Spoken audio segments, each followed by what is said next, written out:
अस्सलाम वालेकुम। आज का जो हमारा टॉपिक है वो है law of conservation of linear momentum. Lecture number 7 है law of conservation of linear momentum.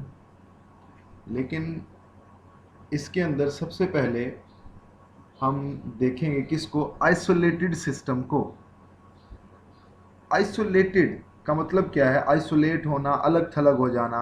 Isolated system क्या होगा? ऐसा सिस्टम जिसके ऊपर किसी किस्म की कोई एक्सटर्नल फोर्स ना लग रही हो, या ऐसा सिस्टम जिसका एक्सटर्नल फोर्स के साथ किसी किस्म का कोई इंटरेक्शन ना हो, उस सिस्टम को हम क्या कहेंगे? आइसोलेटेड सिस्टम कहेंगे। डिफाइन में ये लिखा स्टेटमेंट है, a system having no interruption of external force is called isolated system. जब आइसोलेटेड सिस्टम का एक्सटर्नल फोर्स के साथ किसी किस्म का कोई इंटरेक्शन नहीं है, तो फिर isolated system does not exchange energy and matter with its surrounding. तो फिर वो अपनी सराउंडिंग्स के साथ ना तो किसी किस्म की कोई एनर्जी एक्सचेंज कर सकता है, ना मैटर एक्सचेंज कर सकता है। आइसोलेटेड सिस्टम की क्या एग्जांपल हो सकती है? तो देखें, बड़ी सिंपल एग्जांपल है, molecule of gas enclosed in a glass vessel at constant temperature. कि अगर आपके पास एक सिलेंडर मौजूद है, ग्लास की वेसल मौजूद है, उसमें गैस फिल्ड है, टेम्परेचर कांस्टेंट है, तो वो एक आइसोलेटेड सिस्टम है। क्यों?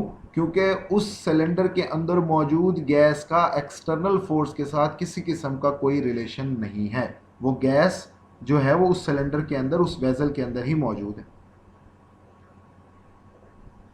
देखिए, वो मॉलिक्यूल्स जो उस सिलेंडर में, उस वेसल में मौजूद हैं, वो एक दूसरे पर तो फोर्स एक्सर्ट करेंगे, लेकिन कोई एक्सटर्नल एजेंसी उनके ऊपर किसी किस्म की कोई फोर्स नहीं लगा रही होती। ऐसे सिस्टम को आइसोलेटेड सिस्टम कहते हैं। The molecules can collide with one another because of their random motion being enclosed by glass vessel. No external agency can exert a force on them. यानी ग्लास की वेसल में जो gas के molecules मौजूद हैं, वो रैंडम मोशन की वजह से एक दूसरे पर जो मर्जी फोर्स लगाएं, लेकिन किसी किस्म का कोई एक्सटर्नल इंटरेक्शन नहीं होगा। ऐसा सिस्टम आइसोलेटेड सिस्टम। ये पॉइंट बड़ा इंपॉर्टेंट है। Isolated system is not possible in the real physics. Real physics में आइसोलेटेड सिस्टम मुमकिन नहीं है।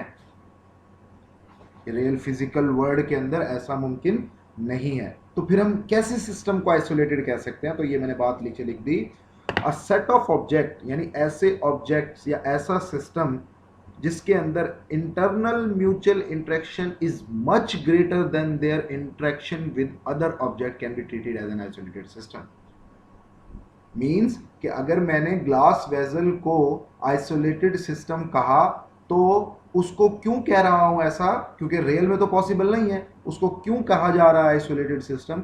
वो इसलिए कि जो गैस के मॉलिक्यूल्स का इंटरनल इंटरेक्शन है वो बहुत ज़्यादा है किसी भी एक्सटर्नल इंटरेक्शन से। यानी ग्लास वेसल किसी एक्सटर्नल फोर्स के साथ जो इंटरेक्शन करती है, वो फोर्स इंतहाई कम है। वो इंटरेक्शन इंतहाई कम होता है किसकी निस्बतन?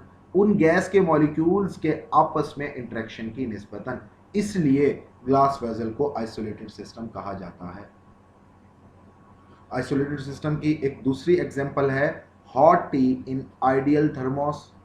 कि भाई किसी भी थर्मोस के अंदर जो टी है वो भी एक आइसोलेटेड सिस्टम है, क्योंकि उसका किसी भी किस्म का कोई इंटरेक्शन नहीं होता। आइडियल का वर्ड यूज़ किया है, आइडियल थर्मोस का वर्ड यूज़ किया है, इसलिए इसको आइसोलेटेड सिस्टम की एग्जांपल बनाया है। वरना जो फिजिकली जो थर्मोस होते हैं उनका कुछ ना कुछ इंटरेक्शन होता है, इसलिए चाय और नहीं तो काफ़ी टाइम के बाद थर्मोस में भी क्या हो जाती है? ठंडी हो जाती है। लेकिन आइडियल थर्मोस है, इसलिए कहा गया कि ये एक आइसोलेटेड सिस्टम है। तो law of conservation of momentum के अंदर आइसोलेटेड सिस्टम का होना लाजमी है, इसलिए पहले आइसोलेटेड सिस्टम को एक्सप्लेन किया। Law of conservation of momentum क्या चीज है? स्टेटमेंट ये कहती है, the total linear momentum of N isolated system remains constant. कि किसी भी आइसोलेटेड सिस्टम के अंदर जो मोमेंटम है वो क्या रहना चाहिए? कांस्टेंट रहना चाहिए। ये उसका मैथमेटिकल इक्वेशन है, यही हमने आज प्रूव करनी है। किस तरह? कंसीडर करें कि एक आइसोलेटेड सिस्टम के अंदर हमारे पास दो बॉल्स मौजूद हैं। ये नीचे फिग के अंदर मैं दिखाना चाहूँगा। हमारे पास लेट्स सपोज ये दो बॉल हैं, एक का मैस m1 है, एक का मैस m2 है। दोनों बॉल्स एक ही डायरेक्शन में मूव कर रही हैं। एक की वेलोसिटी v1 है, दूसरे की वेलोसिटी v2 है। ये दोनों बॉल्स एक ही डायरेक्शन में मूव कर रही हैं। पहली की वेलोसिटी v1, दूसरे की वेलोसिटी v2। तो ये बॉल्स आपस में टकराएंगी, लेकिन ज़रूरी है टकराने के लिए कि v1 की वेलोसिटी ग्रेटर हो किससे? v2 से। तो टकराने से पहले क्योंकि दोनों बॉल्स मूव कर रही हैं, तो initial velocity of first ball क्या है? v1। Initial velocity of second ball क्या है? v2। अब अगर फर्स्ट बॉल यानी कि बॉल m1 जिसका मैस है वो मूव कर रही है और v1 वेलोसिटी से, तो उसका मोमेंटम भी होगा, क्योंकि mv का प्रोडक्ट मोमेंटम कहलाता है। तो initial momentum of first ball उसको मैंने p1i से जाहिर किया, यानी momentum of first ball, initial momentum of first ball, तो m1 v1 बना। इसी तरह सेकंड बॉल भी मूव कर रही है, तो initial momentum of second ball जिसको मैंने p2i से लिखा, initial momentum of second ball m2 v2 है। ये बॉल्स आपस में टकराती हैं, टकराने के बाद इनकी वेलोसिटीज में चेंज पैदा होगा।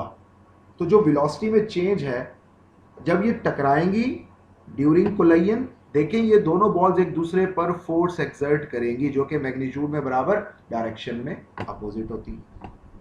तो जो फोर्स फर्स्ट बॉल पर लग रही है वो एफ प्राइम है, जो फोर्स सेकंड बॉल पर लग रही है वो एफ है। Force exerted on first ball, कि फर्स्ट बॉल पर जो फोर्स लग रही है वो एफ प्राइम, और सेकंड बॉल पर जो फोर्स लग रही है वो एफ। टकराने के बाद वेलोसिटीज में चेंज पैदा हुआ, तो final velocity of first ball v1 prime, final velocity of second ball v2 prime. After collision टकराने के बाद वेलोसिटीज में चेंज फाइनल हो गया। तो जब वेलोसिटीज में चेंज पैदा हुआ है तो मोमेंटम में भी चेंज पैदा हुआ, मोमेंटम भी चेंज हुआ। तो फिर after collision final momentum of first ball p1f m1 v1 prime, final momentum of second ball p2f m2 v2 prime. अब मोमेंटम में चेंज पैदा हो चुका है टकराने के बाद। एक बात जो लास्ट टॉपिक में हमने डिस्कस की थी वो ये कि मोमेंटम में चेंज बराबर होता है किस चीज के बेटे? इंपल्स के। तो जब मोमेंटम में चेंज पैदा हुआ, टकराने से पहले v1 वेलोसिटी है, टकराने के बाद पहली बॉल की वेलोसिटी v1 प्राइम हो गई। टकराने से पहले v2 वेलोसिटी है सेकंड बॉल की, टकराने के बाद v2 प्राइम हो गई। तो फिर जो मोमेंटम में चेंज है फर्स्ट बॉल का डेल्टा पी, वो क्या है? p1f minus p1i। p1f यानी final momentum ball minus initial momentum of first ball, वो m1 v1 प्राइम हुआ माइनस m1 v1। हम जानते हैं टकराने के बाद जब दोनों बॉल्स एक दूसरे से टकराई, फोर्स, मोमेंटम में चेंज पैदा हुआ, और वो मोमेंटम का चेंज किसके इक्वल होता है? इंपल्स के। तो फर्स्ट बॉल का इंपल्स क्या होगा? F cross T, F prime cross T, क्योंकि फोर्स जो फर्स्ट बॉल पर लग रही है वो एफ प्राइम है। F cross T is equal to m1 v1 prime minus m1 v1। ये change in momentum is equal to impulse.